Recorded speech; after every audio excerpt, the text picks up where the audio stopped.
abantu twarababonaga cyane ariko twayabona akadupfira ubusa.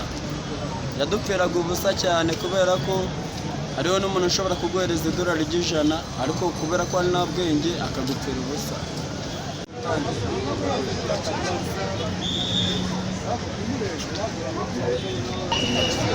Tangira utwibwira. Banyita nyiriwe ariko banyita Girimbabazi Jean Bosco kuva Gisenyi kugera Nyabugogo. Ubu ngubu naje Nyabugogo ngewe nunzwe n'umukino w'abantu babana n'ubumuga. Kugira ubane na muntu ukina umupira kandi afite ubumuga usanga bigoranye cyane. Bikaba ngombwa ko twebwe twasaba leta football y'abantu babana n'ubumuga biteza imbere bashyiramo morale cyane. Hariho n'abakina football ariko ari abasinzi. Hariho n'ababona ubufasha bakajya mu kabari. Icyifuzo cyanjye nanjye ngiye ku mutima wanjye n'umutima w'abandi muri make muri rusange. Numva ko baduteza imbere muri football yacu tukarushaho gutera imbere. Murakoze cyane. Ubusanzwe ntuye mu karere ka Rubavu, gusa nubwo naje kuba nacumbika mu mujyi wa Kigali. Akarere ka Rubavu twakinaga iyo bita city ball cyangwa sitting ball, umukino w'abantu babana n'ubumuga ariko bagendera hasi.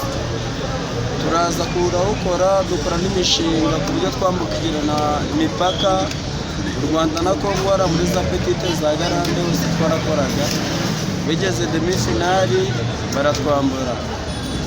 Tuza mu mujyi wa Kigali tuje mu mwuga wo kuba twasabiriza dutega intoki.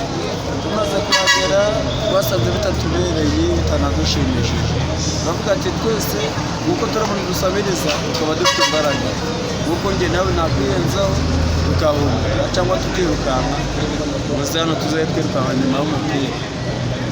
Umuntu unywa agacupa azajya akanywa ariko ntukanywe gusinde. Wowe niba unywa inzoga cyangwa nanjye nk'abanywa ku cyumweru isaha ya saa saba kuri malariya mu rugo tuba dufite match buri gihe cyose. Muri make nakubwira ko numva nasaba gavumenti ko leta ko yadutera inkunga tukiteza imbere muri football. Gakeka nabirenze. Abantu twarababonaga cyane ariko twayabona akadupfira ubusa. Yadupfiraga ubusa cyane kubera ko hariho n'umuntu ushobora kuguhereza idolari ry'ijana ariko kubera ko ari nta bwenge akagupfira ubusa. Ngubu i Kigali umuntu aguhereza senyisa ukishyuramo inzu ukagura ipantaro ugasagura n'ayandi y'icupa n'ayo kurya saa sita. Wareba ugasanga i Kigali niho ahubwo wowe warahageze nubwo baguha makeya ariko ugira ubwenge bwinshi kurenza bwa muri icyo wari ufite. Ubwenge nibwo bwiyongereye kubera ko ngiye kuva navuka nageze Kigali aba aribwo nanjye kuva nafungwa. Ariko kuva nafungwa ni ubwa mbere nanjye nahise niga ubwenge. Kera nabonaga umuntu bamufunze nkavuga ngo uriya muntu wenda yishe abantu. Ngiye bansanze ahantu gutya baravuga ati wowe uri gusabiriza.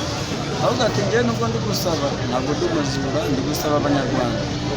Kuva n'izi saha n'ubu ngubu ushobora n'ubu ngubu kuba tuvugana ukajya kubona baraje baravuga ati wowe uri gusabiriza. Twagiye avuga ati leta y'u Rwanda idufashe twebwe tugire amakarita aranga ikipe, nabo bantu basabiriza nabo tuba dufite ahantu hari ahantu babaho ubwiru bakora mbega ibintu by'imideli ku buryo ushobora kwiteza imbere utagiye gutega intoki. Nyuma y'icyo kibazo uzadusabire leta nawe nk'umunyamakuru cyangwa natwe n'abatwumva muri rusange bazadutera inkunga tuve mu ngeso yo gusabiriza. Murakoze. Ubu ikipe yacu igizwe n'abantu 18.